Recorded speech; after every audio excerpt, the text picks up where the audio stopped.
All right, so I'm going to show how to administer ear solution to my dog, which is a Shar-Pei. Since his ears are very close to his head, they're actually smushed against his head.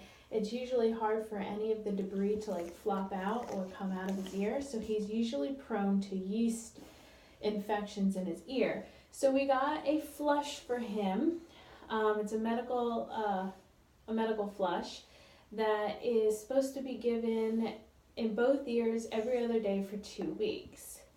So this is what I'm going to do. It's supposed to, usually it's like a cleanser and a drying agent for dogs or cats that have bacterial issues or yeast infections, or a yeast infection is a fungal infection.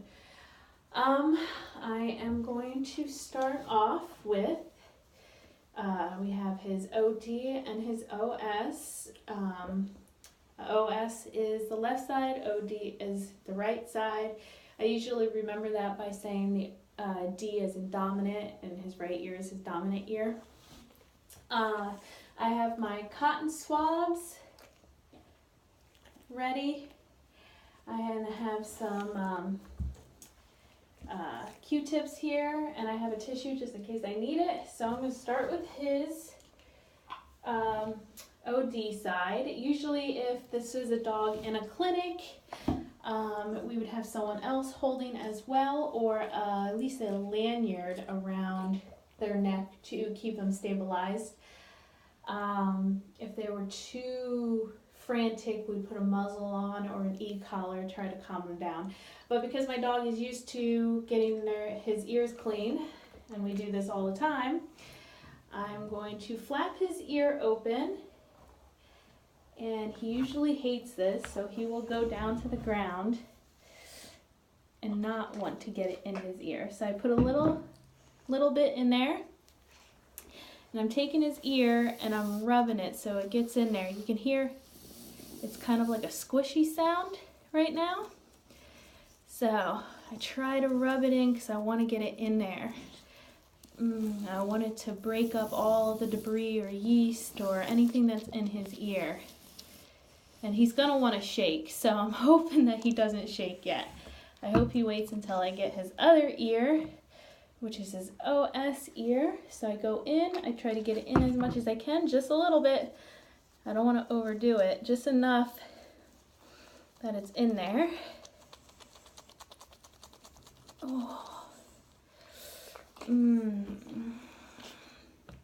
Now, usually if we were outside, I'd let him shake, but because we're here, I don't want him shaking.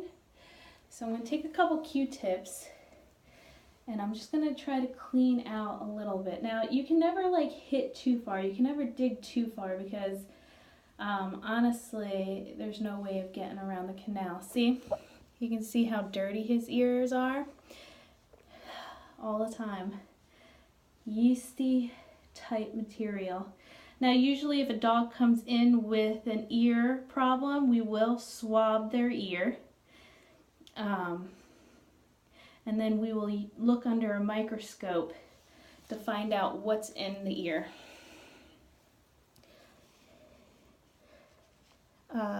Just to determine what exactly might be in the ear, what might be wrong, if it's a bacteria infection, yeast.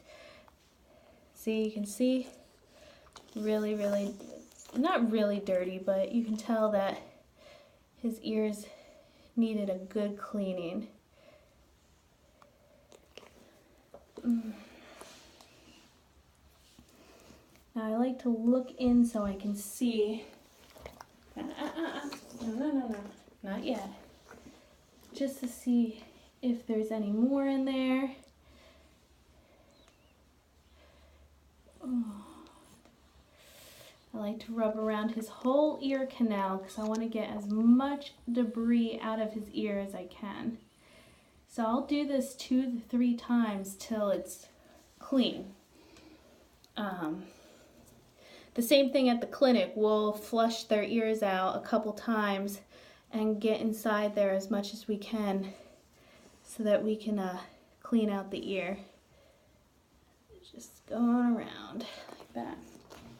Then I'm going to take a cotton ball I'm gonna go in his ear like this, and I'm going to see if anything else comes out. I want all of his ear to try to be as clean as possible. See?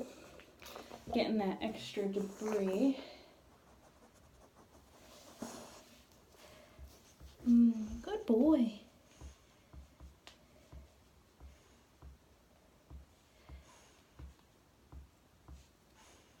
See?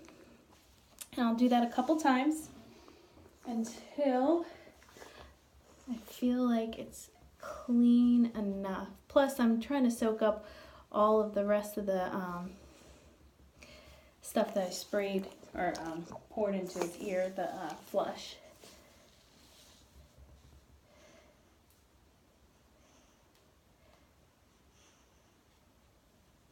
There we go. Now he's gonna shake probably. But other than that, that's about it. Thank you.